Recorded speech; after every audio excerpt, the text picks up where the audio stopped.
this is the panel discussion. We have two new faces, more or less, here sitting with us. So maybe first you can really briefly introduce yourself, who you are, Bálint. Okay. Hello everyone, I'm Bálint Kádár from Budapest, Hungary. I'm leading the Contemporary Architecture Center of Hungary, which is an NGO. We squatted this name as well, but we do not only make architecture as an agenda, but all kind of urban issues like how to use urban space, so from community gardening to vacant shops. So I'm here invited because we made the book Vacant City, and we also make this program Lakatlan, which is like out of vacant space in the city. Thank you. I pass it by because it's quite interesting. So we have some. We are also 10 years old, so happy birthday to you. We really feel how good it is. And since 5-6 years, we are doing this program on vacancy in the city, especially focusing on Budapest. Good. Elin, Vako from National Audit Office of Estonia.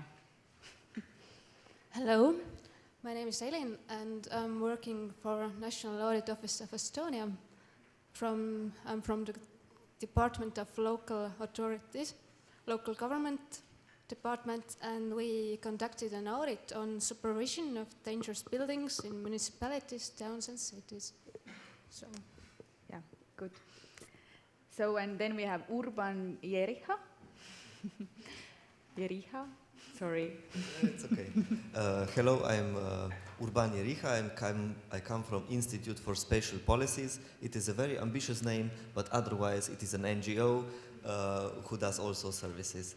And I'm also the former squatter, but now we do help municipalities to make some positive change.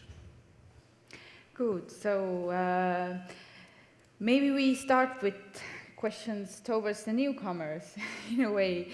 So Urban, you are part of the project called New Ideas for Old Buildings. It seems to be a really interesting project that tries to get people in buildings and help municipalities of small and medium-sized towns. So can you tell us more about what does this by public participation really means? The project New Ideas for Old Buildings is a project we want to have it on European scale. So it is from the Baltics to the Balkans. And what we see is that municipalities have very, very different approach to participation. And now we are halfway to the project, so I cannot tell you the final conclusions, but the first findings that we have is that on the southern you go, the participation is weaker. And they really have, let's say, low knowledge on how to participate, on how to let's say, attract people to participate. And what we also find that there is a big distrust between public and public, let's say, between general public and municipalities. Mm-hmm. And by transferring the good knowledge and let's say, explaining the good examples, and that everybody in the city basically wants good benefit for them, now we are, let's say, you have had some great examples. You told me during the beer yesterday that you have had one factory. Was it in a medium-sized town that was turned into a winery or something? No? Yes. There were many examples. One example was in Aidovщina, which is in really small town similar to Valga, and they have fruit tradition, a tradition of growing fruits. And there was an abandoned school from 20s, from the fascist era, and it was abandoned. And municipalities thought that there is an opportunity to help farmers to do something with this fruit. So they transferred it to a food processing facility, so they can make 100 glasses of marmalade easily, or and people really now use it. Now it's a fairly new facility, but it has been very well accepted in the local environment. Mm. So this is kind of a good example how the participation should go, in a way. Yes. You find something that's common for the community, and you fill the place with the need, the demand of that. Yes, the lucky let's say, situation in this municipality is that there is a lot of empty space, and municipality considers their role to serve public, to provide this empty space. So now they have the policy that if they have some empty space available, sometimes they even, which sounds interesting, sometimes they even buy an empty house to provide it to the NGOs, to some associations and so on, because they consider that the public benefit of using the empty house and to give for without a rent or for reduced rent, the public benefit is much higher than just waiting for some investor to buy it or to lease it. Maybe we can continue with Elin, because go to the Estonian context. yeah. And so you did this audit for vacant buildings in Estonia, and we were just wondering what were the most interesting, exciting, maybe controversial or maybe challenging findings that came out? Or can you say something general about the situation? Okay. We conducted audit on dangerous buildings, to be precise. Not only vacant, but dangerous also. And How is that defined? Dangerous. We got information from Rescue Board. They are defined dangerous buildings. And then we went to 15 municipalities to see whether they are doing the supervision of construction. Have they any plans or goals what to do with these buildings, and what are the measures? And we found different problems. The buildings were mainly in the center of the cities, so these buildings are dangerous to people, and many departments of construction supervision told that they don't have time to Are these all these get dangerous precise overview. buildings vacant, or are some of them still used? Some of them are still used, so that's a problem. And what is also important problem is that buildings belong to private owners, not to municipalities. And maybe I can give an example where when the owner has inherited this building, but he or she lives abroad and doesn't have any interest to do with it. And the municipality cannot reach this owner because he lives somewhere and where no one doesn't know. Then there is a possibility that Urban was mentioning for the municipality to kind of buy it, or we have the word in sundvõõrandama. Yes. And here's also the representative of town of Valga, and they have done a good job because they have vision, measures, goals, planning, and it's good work. And the other municipalities also should do that, but there's a problem of resources. All the municipalities don't have time and don't have money to do something, and there's a lack of goals also, and what to do with these buildings, whether to maintain them, demolish them, or repurpose. Yeah. But isn't it, do you think this issue should be given more of a priority if these buildings are dangerous, so they're probably an actual hazard to people, like even dangerous to people's life? Yes. So what kind of, do you think there should maybe be a special focus group or a department that deals with that kind of vacancy? Yes, first is to make these buildings safe. Municipality himself can do this also when he doesn't find the owner of building. And then, yes, But- to the possibility to would- buy them. Would you buildings or- feel that would be a more appropriate to Estonian context, whether the need or the active part comes from the local municipality or the state to do it, or there can be a kind of separate sub-organization for that, like it's happening in Riga, you know, bottom-up development or more like top-down, to deal with the problem? Because right now we are maybe discussing that the municipalities, you know, lack of resources, lack of knowledge, whatever, and so maybe they need a partner in that way. Did you consider it in the audit or?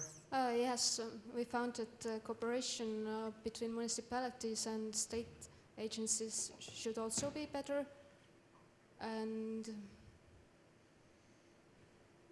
there's no central register for this information, but there should be one central database for these buildings.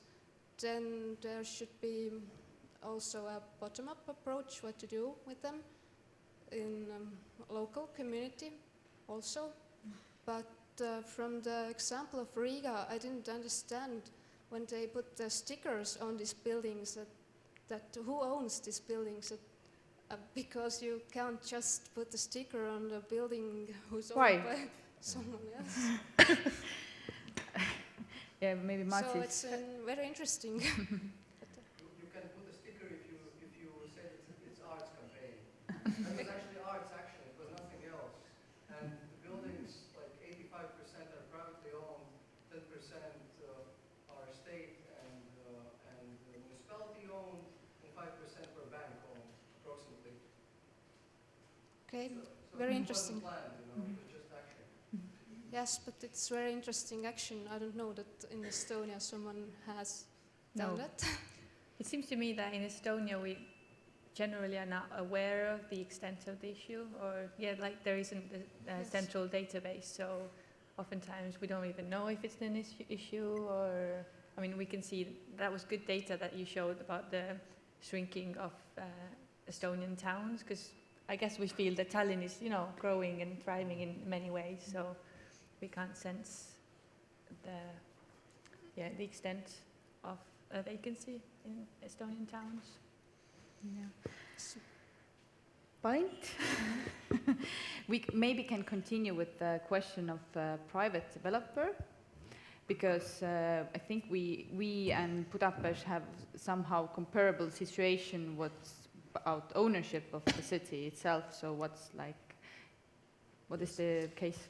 Yes, and VSK have two different experiences, one with municipalities, one with private owners. And first of all, you have to understand, you do, because you are from here, from Estonia, that these post-socialist cities are differ deeply from Western, for example, the German example, because here mostly the residential buildings are privately owned by the residents themselves, not by corporations, not by municipality, and not by developers. And in Budapest, that's 94% of the cases. So in a way, there's no real movement in this scene. Like, we don't have empty residential buildings, and when a new building is developed, it's instantly sold. Before the crisis was sold, before it has been constructed, to the poor inhabitants, who then have the problem that they have to maintain a building that probably was poorly built because of speculative uses. So that's a totally different thing. So what remains to work with for the municipalities or for us NGOs? First of all, how to get communities out of these buildings where different inhabitants own. So we make social action in that, participation. Our best example is the festival we do 60 years since now, Budapest 100. It's very focused on only the buildings which have 100-year-old, but all of them have been privatized in this way that they have 60, 70 owners, of course, because the owners are the inhabitants themselves. So in this festival, they get pride. It's something like with the towns. They need to have pride by their own buildings. So it's a birthday for the building, and with pride, with community building, they open up for the city.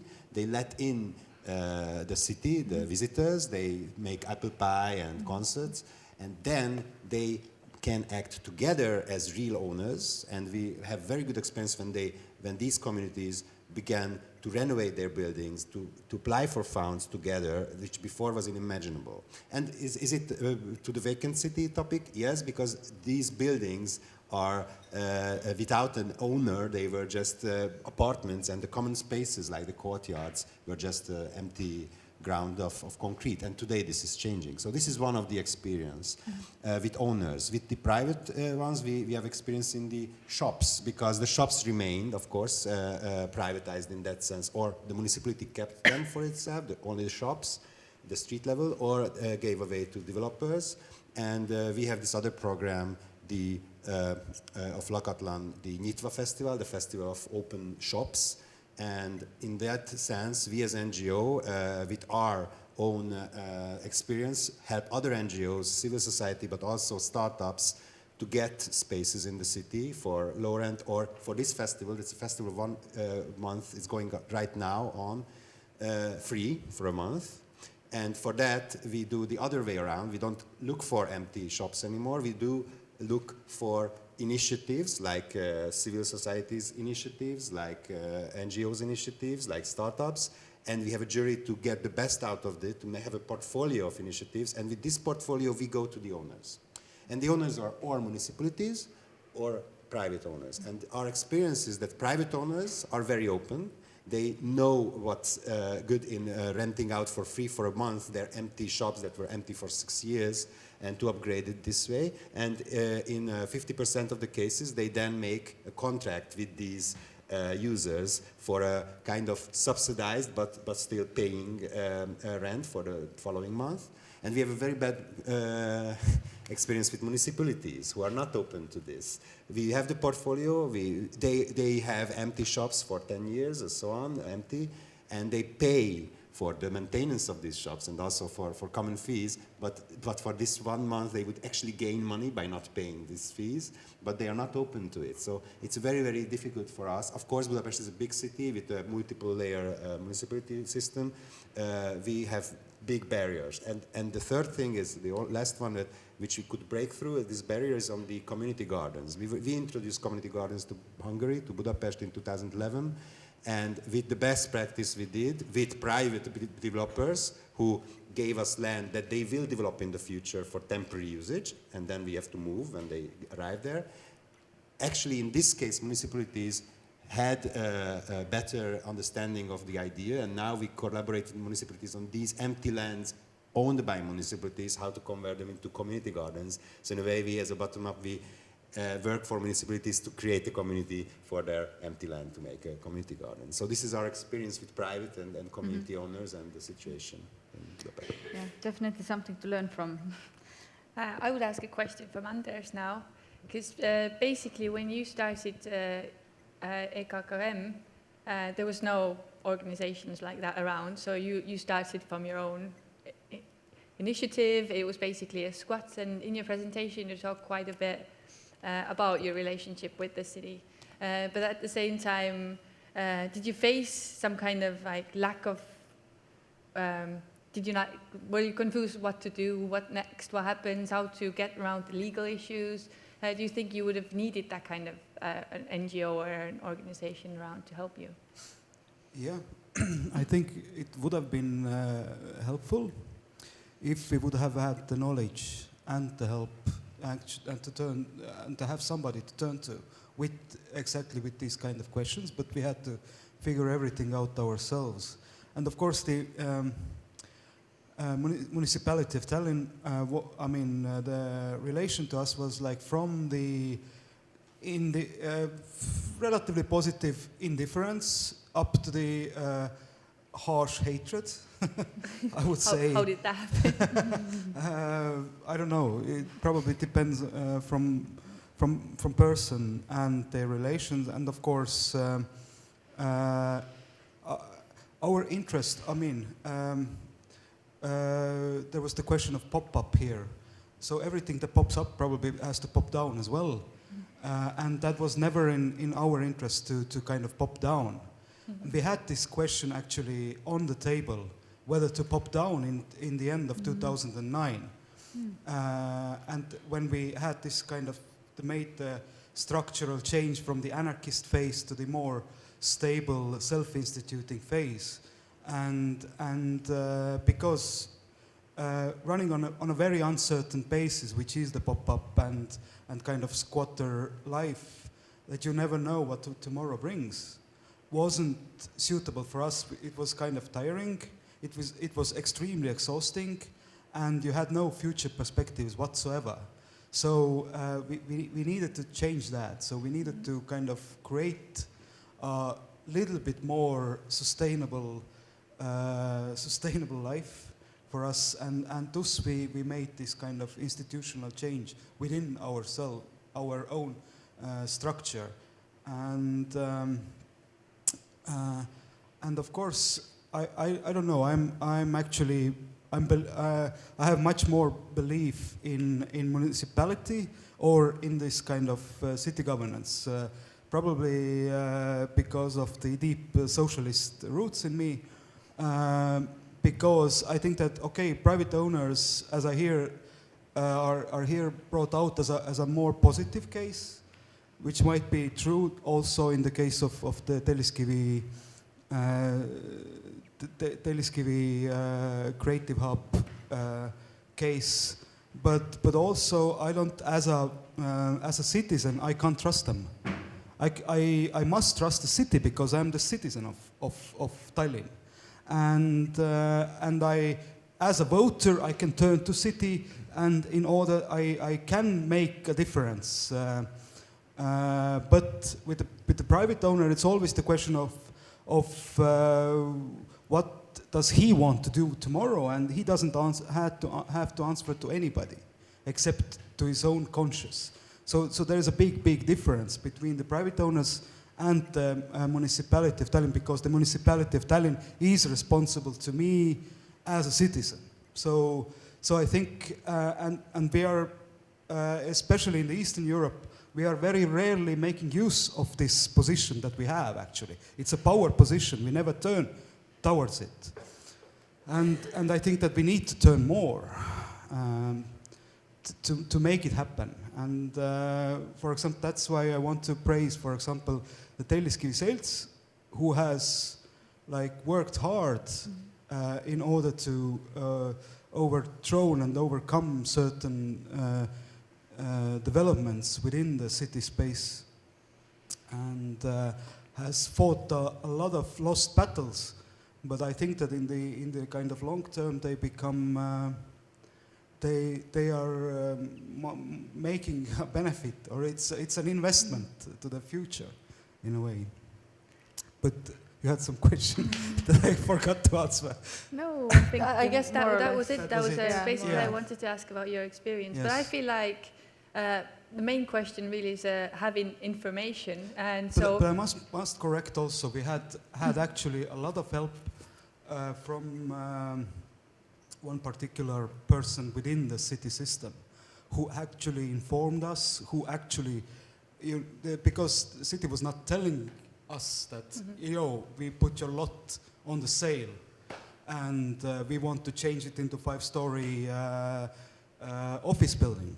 No, this information came from within city system, actually. So this person, maybe you should have a look on this, because it's threatening your existence. And so there are people with some brains also within the city system. So I hope so.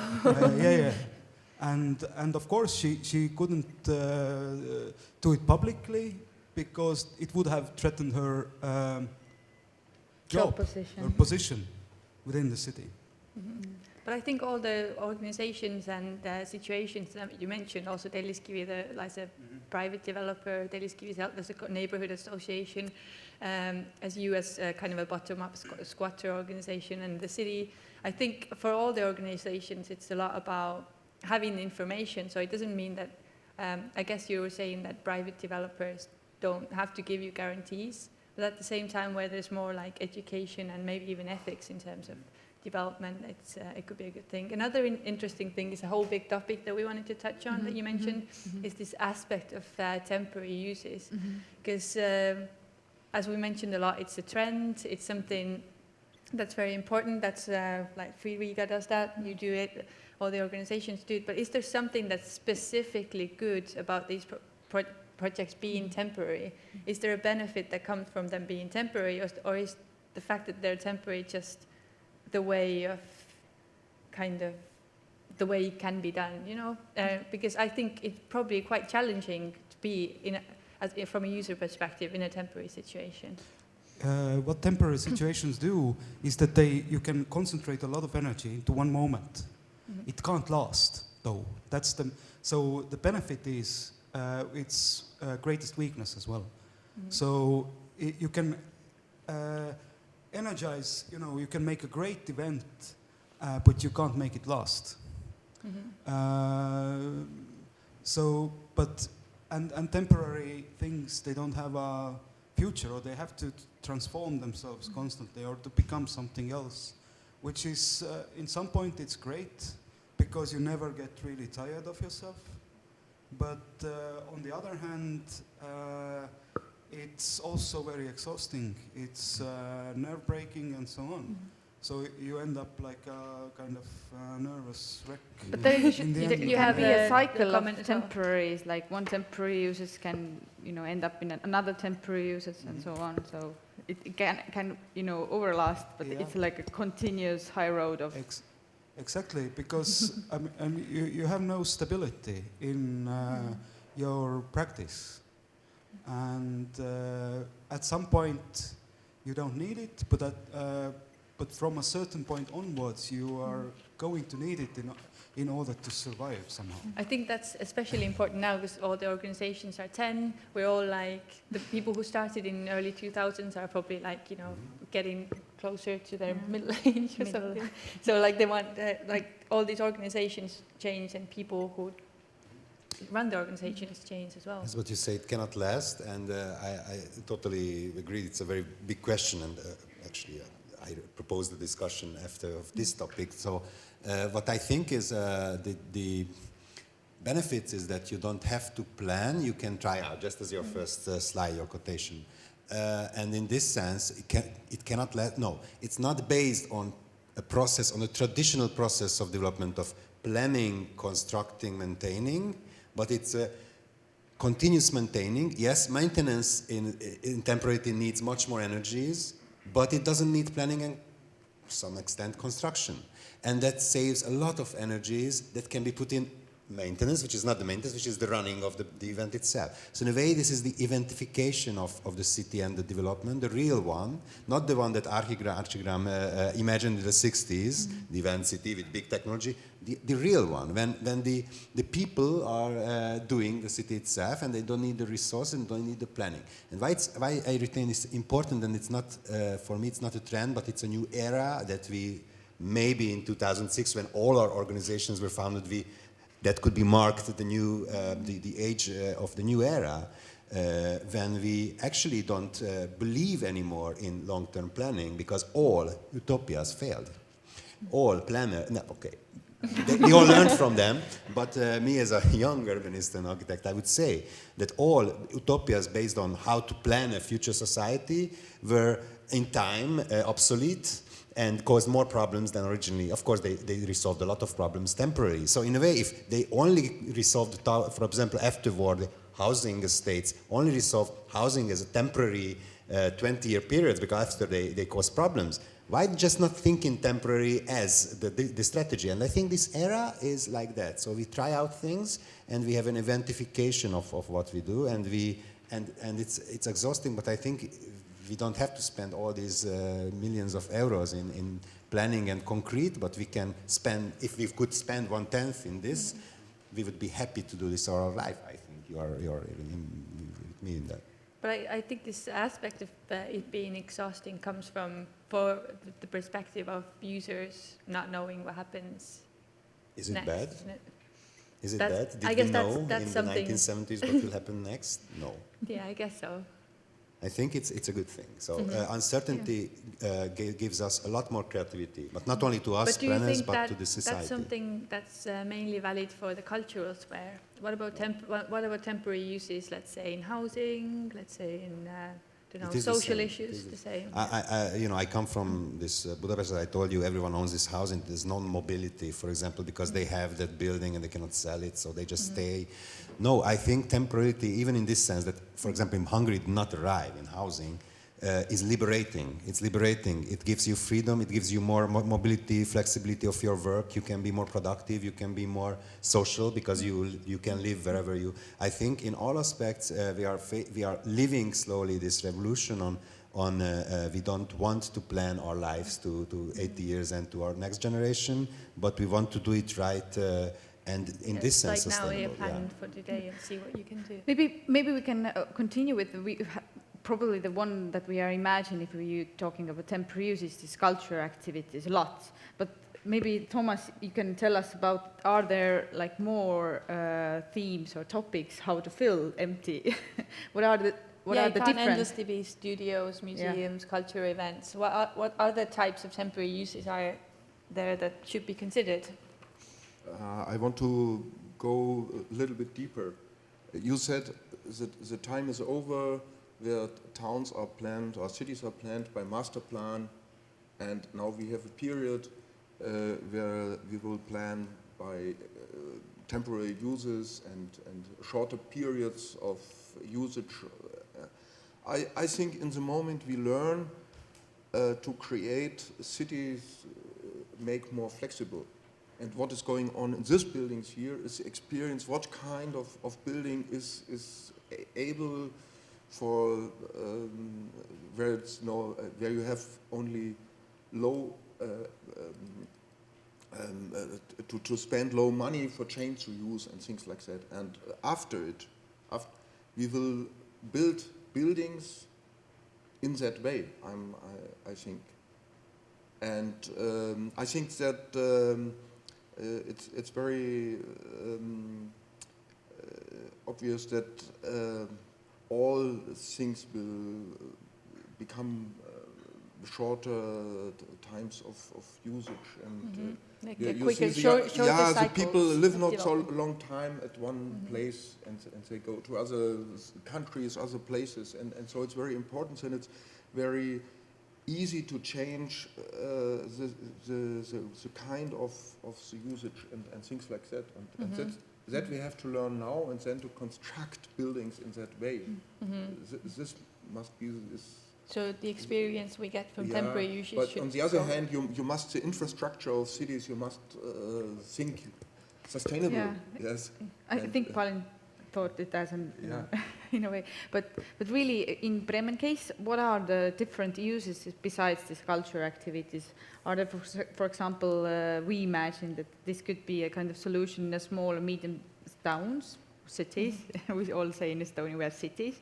That maybe have some kind of flexible solution for social housing or for elderly home or something similar like that. So have you considered these uses as well? Sure. Yeah. Do you have examples? I think there will be two fields where we will give money in and make no experience. The one is the social housing, modular buildings. And on the other hand, I think projects like this, near the center, we will not give money in. I think there is a private investor should do it, but in the peripheral areas and also for young startups, I think this is the main reason we will continue with our efforts. It's more economic aspects, and then we have the problem: how will the refugees change our cities? And this will be the main question. Not all countries, sorry when I say it, will make a policy like Hungary and keep them out. Germany, in the moment, has a lot of refugees, and I think we have to bring these ideas for short-term uses and for experiments and what the young creative people do bring together with this very urgent and very fast going on change of cities. Maybe I would add some things. We have been in close contacts with some Italian partners, and in Italy they have some good experiences with refugees, especially on how refugees can improve, how can they affect the city. And especially in smaller villages and smaller towns, they have used the opportunity, they have seen those young, especially men, who come from Africa, they have seen them as opportunity to do something with the city. And so they have used their skills that they have, or their just manpower, to renew some houses, to renew some public facilities, but more importantly also to renew, to reconstruct some of the public services. So, for example, in Germany, that was an example. They have some schools that were very close, very on the edge of being closed. They have now been revitalized. And some smaller villages in Italy, they have got, 100 new people, and they have, let's say, they have tried to work in the local economy. Some is hairdresser, some is, carpenter, and so on. And they have seen some benefits, some long-term benefits by this, temporary use. I don't know. This is difficult to say, but still, they have tried out in a temporary use manner, like temporary use is used here. They have embraced the opportunity with refugees. This is one example. I don't know if in Estonia if this would be the case, but maybe I'm sure that you can find some similar ways of doing this. Maybe one thing that we haven't discussed yet is the effect that the temporary use has on the neighborhoods. In a way, we are all seeing that it has a positive effect, but you have had lots of experience. In your presentation, you mentioned that the effect on the surrounding communities was actually almost non-existent, right? Or that it was... That's not quite correct. It's not existent. But it was not existed in that way. We hoped that we give an input in areas where there are social problems. You have a project from young people, creative people, but so maybe the surrounding was not affected by it. So basically these projects should include the community a bit more. In some areas, on the other hand, you have the effect of gentrification, and I think this was your question, how could the people who are enforcers with their creativity, the gentrification could have the benefits of gentrification in the end of the day. Where's the justice? The people who make the action are thrown out of the area because rent is too high and at the end of the day. There, especially in Berlin and Hamburg, are discussed models where you can make building laws where you have an exchange of money from this effect. But in the main experience in the moment, it's that if you have such projects like this here, it will not change a whole neighborhood in a short time. Maybe on the long term, but not in a short. Telliskivi is probably an ideal example. If you have, for example, in Bremen, we have quarters where there are a lot of young, unemployed, young Turkish people, and they will not go into the temporary projects.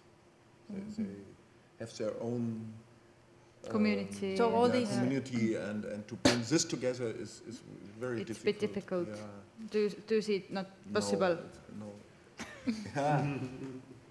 I mean, I guess it really depends whether these temporary users are outsiders to the community, or are the local community included in creating the project, Or done by a local community itself, in a way, I don't know, I guess, I mean, the typical example that I kind of briefly showed was the community gardens that bring together the local community, not outside creative forces.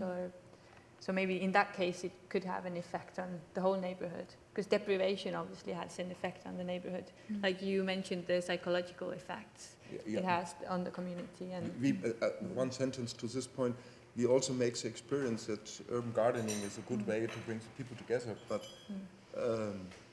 if you have a close look to what kind of people these are, you bring the students together, and maybe you bring the students together with old middle-class people, but you bring not the poor and people to these gardens and say, oh, it's very cheap vegetables there, and it's fine that it's without to pay. We could have some garlic or things like that.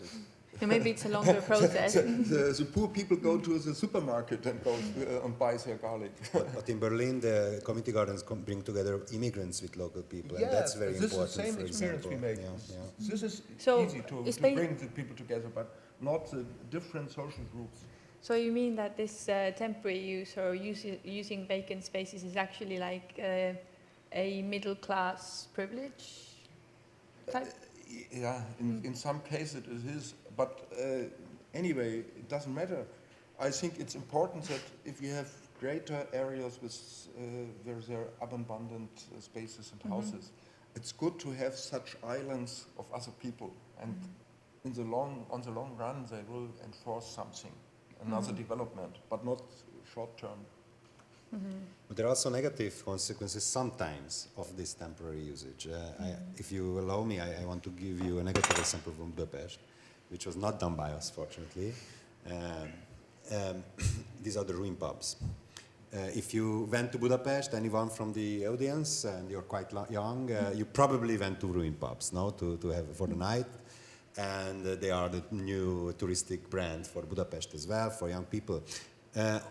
This was completely bottom-up process how these went. They were like these historical monument buildings which were filled up by young people, no money, furniture from the garbage, and started to sell also beer, not only art.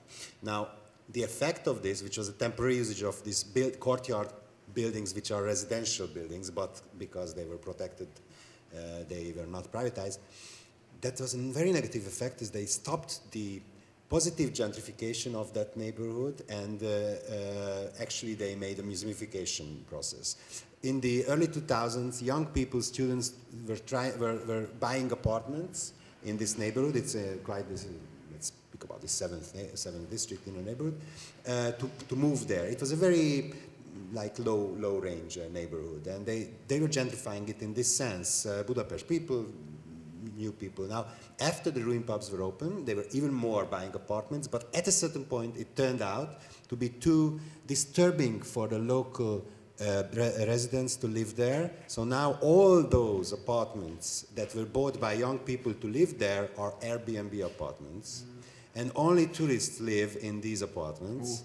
Because local people just go away, say that's too much fuss and too much noise. So we have eventification here with temporality, which is very good in neighborhoods, especially like this, industry, and it's close to everything, but still it's isolated. But inside the city, for example, in this case in Budapest, it had a very negative effect of emptying lively or future lively neighborhood to a tourist neighborhood, and it's not so good. Maybe one question that we had in mind is hard for answer from us. Do people really want to contribute? Like there is maybe to you, because you are kind of presenting a user perspective here, because it can be a psychological mess, in being in this run. Yes, I think that people want to participate because what it generates is also a sense of belonging, and people usually want to belong somewhere. So this is something that you can create easily, with this kind of community gardens, and also this is how you, for example, especially in the cases of refugees, you can actually, this is a working, or could be a working integration plan. So I think that people in general, they want to participate. But if they see it, that they have there is a personal outcome also. It doesn't necessarily have to be a monetary outcome, but some kind of a symbolic outcome. So some kind of symbolic value is created that they can later use or attend to or whatever. And but then it becomes a bit tricky when the value is there and you have the feeling of being belonged. What comes next? Exactly. So I think it is a kind of a continuous process. The process of staying engaged, but of course it has to be led by somebody, because it doesn't necessarily happen as a, without any leadership. It has to be led by somebody who can actually or could invest time doing it. So, which means a more or less kind of a paid job, because if you do everything on the voluntary basis, it has a positive outcome, but it can't last again. So if there is somebody who can drive these projects and engage different people and different that's social actually fields, the etc. reason why we're having this seminar. We are wanting to ask, should we kind of discuss it in a strategic way, really to... yeah, I see it because as there are these initiatives all over. For example, in Tallinn there are cases like you and else, and on different levels. But should we kind of look it on the state level, for example, or look it from the municipal level? Maybe it's more of a question, why don't we have an organization in Estonia that would deal with things like that? Why hasn't Free Riga or something similar popped up in Tallinn? But I think that the thing is that we have something even better. We have actually people who have done it by themselves, and Telliskivi as well is a good example how you can actually run it on the commercial basis, which I still have some doubts, since we are actually sustainable only with the help from the government and from the different funds, and also so I think that we have something better in this sense, that we started kind of earlier when without these organizations, and we have come that far. I mean, even but I guess maybe this the culture factories, the first ones that popped up, they died out also, both in Tallinn and in Tartu, but Telliskivi has remained. We have remained. Kultuurikatel actually is ready, but it doesn't function like one. I mean, it's more or less huge office buildings for advertisement companies at this point. Nobody can afford to pay the rent there, etc. So this was not the initial idea of it. It was something else. But perhaps, I mean, we could actually have an organization that would kind of had the knowledge in order to lead these processes, and these people who want to start something, or actually the squatters can actually turn to as well. Okay, we want to take over this damn house, it stood empty for ages, We don't care if it's privately owned or if it's state owned or if it's municipality. We just want to take it and use it. And so you have to have some kind of a knowledge what to do. How can you stay there? What are the procedures that you have to follow, etc. All these things. I can see that there's all these different projects and initiatives that have, some of them have died out in Tallinn, some of them have thrived in Tallinn. But maybe this know-how and this organization could really be useful in terms of taking this knowledge that we've acquired here over these 10 years to smaller towns in Estonia, and to even countryside, because I guess we have this sharing economy and sharing idea of or our generation may be less interested in ownership, so these kind of temporary models of using vacant buildings outside the capital. Yeah, Where? and this maybe is in conflict with the one kind of back to Estonia, from kind of, is it how to meede, funding from CREDEX, so local municipalities can ask money till 60,000 euros to demolish old, probably more or less modernistic panel housings, and what do you think about that, that kind of, you in the report write that it's good, but could there be positive regeneration of these houses? Yes. Maybe first- did people understand that? No. Okay. You can explain it. We said that demolition support is a good thing, but that's for sure that's not enough for all of the cases. But it's good support for municipalities when they have clear vision that these are the buildings that we cannot renovate. There's no point of renovating them. They are too dangerous and there's no other way. Then it's a good measure to have a support to demolish them. Mm-hmm. But when For the building can be saved, there are Yeah. other usages. So maybe like the case of Valga, like they have clear strategic plan how to do it, it's good, but if there's like this minor, okay, we can take this down, and there's probably another motivation behind that to take it down.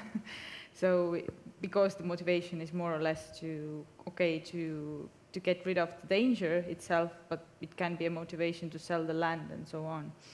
Yes, but that's clear that only that support is not enough, and municipality and also community has to do something for that. Many municipalities have told us that they have passive community, and that is a problem. But there are also better examples too.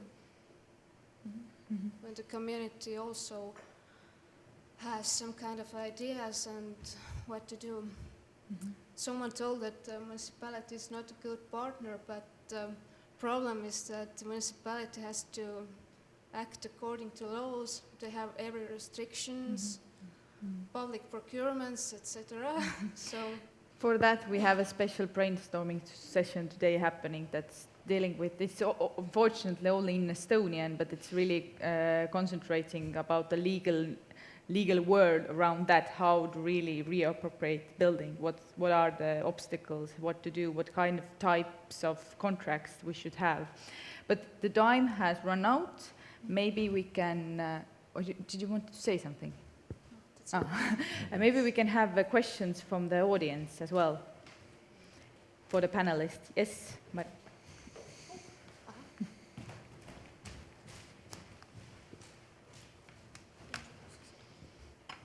hello, my name is Sema Aksu. I'm staying here in Tallinn for 3 years almost. I'm studying here. I just graduated actually. And my master thesis subject was Linn Hall, which is like really fitting in this topic. And in this sense that I was wondering, like I made an installation, for example, to caught some attention for Linn Hall to maybe lead into like renovation of it or somehow create a mental, I don't know, set for the problems of the vacant parts of the city. And in this sense, when I was researching it, I saw that it's actually like global problem, and it has like different scales. For example, we also had like in Tallinn, Lift 11 installations, and I'm wondering like what kind of effects does that can lead to like municipal action, like other sense. For example, there was a case in Italy, which is like a really maybe serious topic. Like immigrants somehow occupy, like literally occupied, empty old Olympic village. They started to live in there. And I don't know, for example, what municipality can respond to that. Will they allow them to stay there or support with like electricity, water, those kind of necessary things? Or will they ignore it? For example, you can also think about German case, like if you see a really occupied place for like unauthorized, for example, a student group somehow adjusted there and make like a free public theater. Will they stay there? Or they will say like, no, we have rules, you cannot do that, and just empty that place back again and just kept it closed. So my question is, when is the action is taken? To whom the question is addressed? It could be for the municipality, for like Estonia or like in Germany. We don't have a representative of municipalities on the table, but maybe Germany can... I mean, you were talking about in case of EKKM, how you were kind of nicely ignored in the beginning. So that was, the municipality didn't have an interest in case of Tallinn in the beginning, right? Yeah, I think that they were partly indifferent and ignoring us because they couldn't realize that we are actually, you know, quite important for the community, and we can actually make a noise, lots of noise in the media, which they didn't want us to do, etc. So it was also the case that you have to make yourself visible in order to be seen, because the municipality officials, they are living in their own box and they with their own boxed ideas. And in order to kind of make them you know, see a broader view, and I see, for example, here all the positive examples that you know, municipality, you know, gives something to and is actually interested of people taking over empty houses and using them and making something out of it. This is something completely alien to me, because I have experienced none of that throughout our existence. None of that. That so I think that there is also that the mayor doesn't know. First thing, also, but nobody knows in this. That so this is a seminar they haven't attended yet. You know. Yes. So Maybe nobody has told the municipality that, okay, this is a possibility, this is something that is an option, you know, for you, it's good for you. Yeah.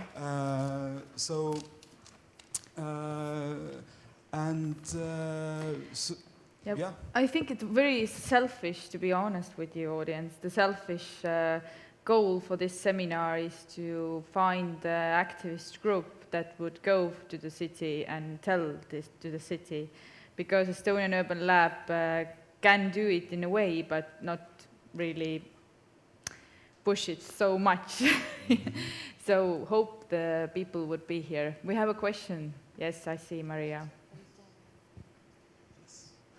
Hello, my name is Pavel Borecki and I'm a social scientist and a filmmaker. And for the last 2 years I've been based in Tallinn, and I collaborated a little bit with Linn Labor, and I helped with Empowering Spaces project. And naturally I got really interested, and because out of my window I can see the parking lot, and I can do my little observations every day. And it kept me thinking, who is out there in Estonia, or maybe generally in post-socialist state, to care about the bigger pictures, like a bigger social picture. And I keep seeing the fragmentation, and I don't know if it's just my feelings or my observations. I would maybe assume that this kind of meetings we have right here is a response to this latent feelings we all might have to different degrees. And there is this question, who is this connector? Who's supposed to have this role of connector? Maybe full-time paid guy who walks the city and keeps everyone updated on what's going on in minds of different actors. Because as it keeps being repeated, maybe mayor just doesn't know. And later I'm looking forward to our discussions around the tables, because I have a case study from Prague to share, because for 2 years I worked with my colleagues, social scientists, as a community coordinators in a neighborhood. And we cared even about all those voices which might be overheard, because this is pretty much middle-class activism. It might be some of this. Some of these examples might be middle-class activism. And I don't think it's a fair to say, yeah, but it's okay not to care about those voices which just do not fit, you know? And we touched the issue of gentrification. So who is the guy out there who can bring these ideas to the ears which need to hear that, right? And so I'd like to ask, do you see the role of social scientists, applied social sciences, in this issue? Do you see examples in your cities, in your contexts, or how would you like this person to work generally? So this is a question of social science helping to more livable cities. To who? Oh my gosh. Who wants to who wants this question first? Maybe you to someone who has the idea right now. I have an idea, maybe. I mean, social science can help a lot, actually. It can generate data. It can generate knowledge about what is going on and what is happening. I mean,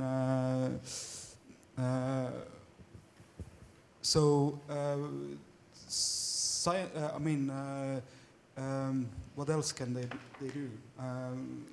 I feel that they can do, this is a personal, they can do a background work in a way and put it in a visible package, but actually the knowledge for the mayor or whomever we wanted to forward it should be done really in the post-socialist city in an activist way. So maybe the Free Riga movement goes really in a direction that can work. So we probably will see what happens in your case. I see, this is my feeling in that. Oliver and his colleagues are working very close together with social scientists in some areas, and it's very important for them that the social workers tell them what are the skills, for example, of the youngsters, and they make projects with sprayers and things like that, and it would be crazy to start with projects which are more complex, and this kind of step going on step by step for revitalization of social problem areas, you need, in any case, social scientists. Yeah, true. And we work together with them as well, both as university, both as NGO. Social scientists open our eyes that there's a problem with ruin pubs, for example. We worked also together in this vacancy project, a bit in the minor scale, and in the community gardens project, but also in the revitalization of these outer neighborhoods. I think today, finally, we are in an age when social scientists and planners and urban scientists work together very well, or at least in our practice. Urban planners and architects usually start with a very engineer logic, and that is why, as Bálint said, it is an eye-opener for architects to consider. It is difficult to say for me as an architect, but sometimes architects only consider concrete as beautiful, but not people that much. Yeah. Question from Tele. Hello, Tele Vecka, passive member of the Estonian Urban Lab. There has been a lot of talk about empty buildings and revitalizing the buildings or squatting them. But here in Tallinn, I see the land being mostly privatized, and in other places in Estonia as well.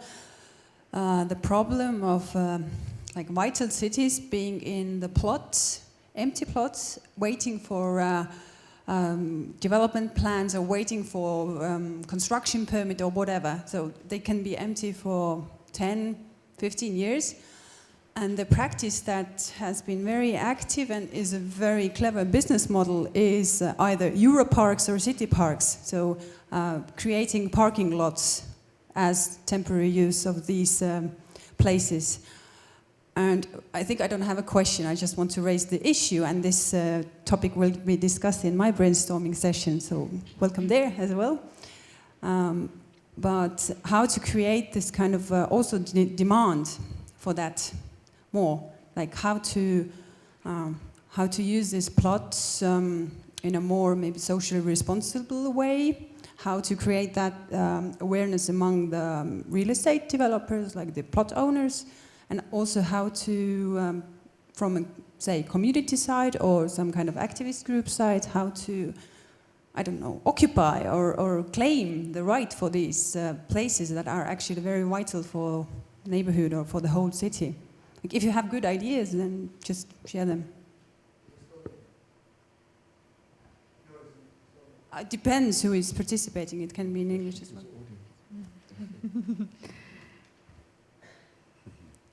It's a big question, and Yeah, it's You will discuss it, and I will be not in your group, so I just add two things. We had the parking lots everywhere in the city center, and we had, and then they turn into, after, for example, this ruin pub effect, to ruin bars, and it's much nicer, but it causes the same. Like it's good for some, the same revenue it causes for the owner, and it's bad for someone else. So there's no good solution. And for example, in the 7th district where there's ruin pubs, we can work together with the municipality because they recognize as well there's a problem, and now they banned the new opening of new ruin gardens, and they asked us to make a community garden, so to reverse this process. So in a way, yes, there are now free park, like community garden, these bar and events, which are very good in some senses and very bad in others. And the parking is, yeah, it starts like that. Another part of Dela's question sounded to me like how to create a demand, because there's vacancy and there are empty buildings, so obviously there's no demand. So how to make people want to engage with these difficult spaces, or how to give them an idea to ask why do we have these type of uses in vacant lots, but I don't know how. I guess. In Ljubljana, we also have a lot of parking spaces like this. Some of them have been successfully converted or have been prevented in order to be parking space with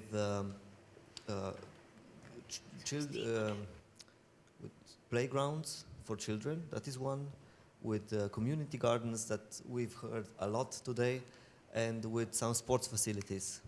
Not to mention that some of the parking places have also been converted into some concert venues. So these are, let's say, maybe 4 possibilities which are from another post-socialist town. Does anyone have any other questions? Yes?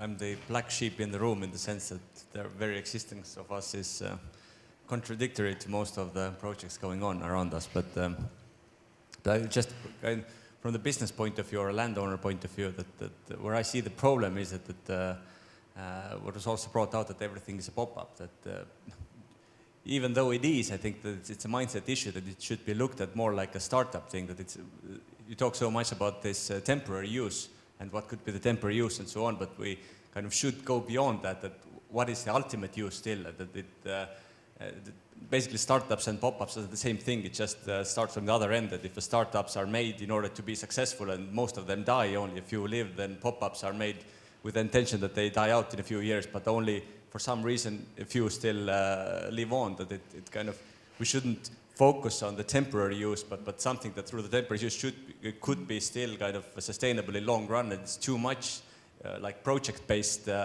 things that in some kind of, as the LSQ is not supported, then I think it's in one part quite a big evil for projects when they are heavily supported, which means that they will never be sustainable on their own. That if they kind of grow up from the day one to be supported, then that's a good example for this Kultuurikatel, that they have invested, I think, 3 times as much as we do, and there is no real content around it, and I don't know, there's 20 people working and so on, and we as a private initiative kind of have been forced to be sustainable from day one from the means that we actually have. So I think we should less look at the temporary use, but basically that try to sell to the landowners as well what could be the long-term use. And it's not kind of, it doesn't have to be always an office building as you see here, but it's just the fact that we focus on the pop-up itself is kind of the evil in itself in one point. Nobody's interested in temporary use. I mean the landowner in the end of the day, that it's just yeah. That's why we have chosen for the seminar not ajutine, Estonian word ajutine, but vahe. You know, it could be in the trick in change of mind. I have one comment. I have actually spoken with one of the owners of Telliskivi Creative Hub, and he said that maintaining it as it is, as a kind of supportive for the arts and creative undertakings, it's not easy. I mean, from the business point of view, it's nonsense. Or there is loads of pressure from all the friends and business partners and other businessmen to, you know, what are you doing? Why are you doing this? You know, maybe it would be much more lucrative if you would turn it into a, you know, if you would really gentrify it, if you would really like make it a extremely expensive living area or whatever. So it's a kind of an undertaking to keep it like that, and then it's probably much appreciated. So they are kind of fighting the market logic that is constantly inviting. I don't know, maybe Jaanus wasn't so clear, but Jaanus is one of the owners. He can. We have two owners, me and then a foreign guy. So I don't know who you talk to, but if it wasn't me, then I can't really comment. But the fact is more or less correct that I mean it's a two-sided thing. That one of course it would be easier to just demolish everything and build new housing here, but then again, we're quite profitable as is, and then this is but maybe good enough for me. The question is why you are thinking like that, but why the 90% didn't, or 99% didn't think like that, you as an owner? I mean, if it would be so easy to bring up something like that, I think a lot would do that. But we're 7, and actually we've been working like 9 years with this concept, and we've done a lot of mistakes and a lot of things the right way, and it's quite a complicated kind of machinery why it works as it does, and that I could write a 1,000-page book about it, but it's not that easy. A lot have tried around Tallinn as well, and I can confirm that it's not the location that we're close to Old Town that's kind of the key or anything like that. I'm completely sure it could work like 10 kilometers outside the city as well, but it's just it's not as easy, and it's kind of, especially in the beginning part, that today we're growing exponentially almost twice every year, but it's in the beginning not in order to do the compromises on tenant selection or just to take the kind of easy route for the next kind of cash flow item. It takes patience, but it's so clear. But why you choose that heavy road or hard? What is your motivation? Because when we are talking about the parking lots or the lots itself, they are private owners. Yeah, I mean, why my they don't motivation like is to still go? in the end, I'm in business. So in that sense, we don't look at numbers on a daily basis, but I'll still try to make sure that it's quite positive at the end of the day, that in that sense, we have other real estate investment around the city as well, but this is by far the most profitable. So the question is, why not? So we just need to convince them a lot, or? A last short question, and I hope answer as well. Yeah, but maybe in response to your point, of course we shouldn't. Well, of course we personally, as said, that focus on temporary use project. I didn't make it clear, but at every project we see the temporary use as a starting point for a long-term vision. So if we establish some temporary use, it's kind of an experiment. If this place is capable for new use, And if it's working with the users who are inside, in our minds, this should be a long-term use. So temporary use, of course, is a term, but it's not like something which is for us definitely something which ends, but something which is growing to something which is lasting for a longer time, because it shows how old people can old people as well maybe, but old buildings can be used. So and that's, if you would ask me for our ambition to do this, of course it's a job for the city, but like it is still our philosophy to say it's old buildings who are a potential in our cities, and we should do something with that. So if you do a project like at the moment in the old meat factory, of course it's because of doing a temporary use project in that in a bad neighborhood, but as well for us it's we want to have new living in those empty spaces. So, and we want to work with that empty spaces. We do not want to tear them down to build something new, but to show how we can work with our existing cities and our existing buildings. Yeah. And I think this is, for us, this is motivation enough. Yeah, for you it's clear, but yeah, we are talking on the side of the owner who is just wanting to get the profit really quick, like in post-socialist cities. Yeah, but why should every owner be someone who only looks for the numbers? I mean, that's nonsense. Yeah, okay. Some comment to Oliver's talk? Maybe it's only to this that I told you it was provocative on how this, not temporary, but this event-based thing is going. But I think I really thank you that we can be here, I can be here. It was a wonderful experience to get to know this development, which I think you cannot answer this question very easily, because it's a very delicate balance found here. A very delicate balance where the audience who works here and comes here and makes the eventification so intense that it sustains itself as a good place, not in temporary days, even though it can be very much in parenthood with the temporary project that we mentioned.